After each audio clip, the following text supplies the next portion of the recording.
Good morning. So today story is delay judgement. तो ये story है एक छोटी सी लड़की के बारे में। तो एक बार जो है, एक छोटी सी लड़की के हाथ में दो एप्पल्स थे। उसकी मदर आई और उन्होंने कहा कि अरे वाह, तुम्हारे पास तो दो दो एप्पल्स हैं, एक एप्पल मुझे दे दो। तो उन्होंने देखा कि लड़की ने क्या किया, इमीडिएटली जो है एक तो पहले एप्पल में बाइट मारी।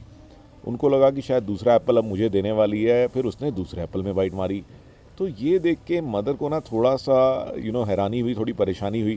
उन्होंने कहा यार, ये तो मैंने कैसे बच्चे पैदा किए, ये देखो ये मेरे को दे नहीं रही है, और ये दोनों एप्पल्स में से बाइट मार ली, यानी कि ये मुझे देना नहीं चाहती। तो लेकिन कुछ ही देर बाद लड़की ने कहा कि अरे मम्मा, ये मैंने देखो दोनों टेस्ट कर लिए हैं, ये वाला ज़्यादा मीठा है, ये आप ले लो। तो अब आप देखिए कि क्या हुआ।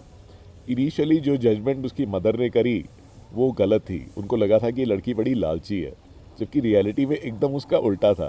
तो जो बच्चा है वो कोशिश कर रहा था कि मैं अपनी मदर को जो है वो वाला एप्पल दूंगी जो कि ज़्यादा टेस्टी है, राइट। तो हमारी लाइफ में भी ऐसे ही होता है, हम लोग बहुत जल्दी जो है ओपिनियन बना लेते हैं लोगों के बारे में, उनके कपड़ों को देख करके, इनिशियली उनकी कुछ बातें सुन करके।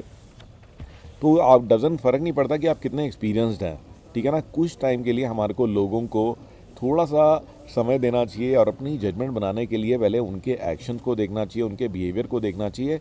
और अगर एक्शंस और बिहेवियर से ना समझ में आए तो हमें ना उनकी इंटेंशन समझनी चाहिए। तो कई बार हमने देखा कि अपने ऑफिस के अंदर भी जो है कई बार काफ़ी लड़ाई झगड़े हो जाते हैं। और जब मैं उन लोगों को समझाता हूँ तो मैं उनको यही कहता हूँ कि देखो, अल्टीमेटली आप दोनों का गोल तो एक ही है। आप दोनों चाहते हो कि बिज़नेस को हम बेटर करें, बिज़नेस को बढ़ाएं, और दोनों बिज़नेस की ही सोच रहे हैं, ठीक है। कोई अपनी पर्सनल नहीं सोच रहा है। बट हमारे रास्ते अलग अलग हैं। आपको लगता है कि मैं ऐसे करूँगा तो ये काम हो जाएगा, दूसरे आदमी को लगता है कि मैं दूसरे तरीके से करूँगा, जबकि हमारा ऑब्जेक्टिव सेम ही है। तो दोस्तों, इस स्टोरी का यही मॉरल है कि लोगों के बारे में ना इमीडिएटली जजमेंट नहीं बनानी चाहिए। इफ़ यू जज people you have no time to love them, this is a quote by Mother Teresa.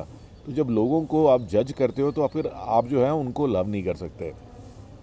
तो कुछ समय हमें देना चाहिए, अपनी जजमेंट को डिले करना चाहिए, और जजमेंट बनाने से पहले हमें सारी फैक्ट्स और सारी चीज़ें पहले जान लेनी चाहिए। सो आई होप ये स्टोरी जो है आपकी लाइफ में भी कहीं ना कहीं पे ज़रूर काम आएगी। And I will be back with another amazing story tomorrow.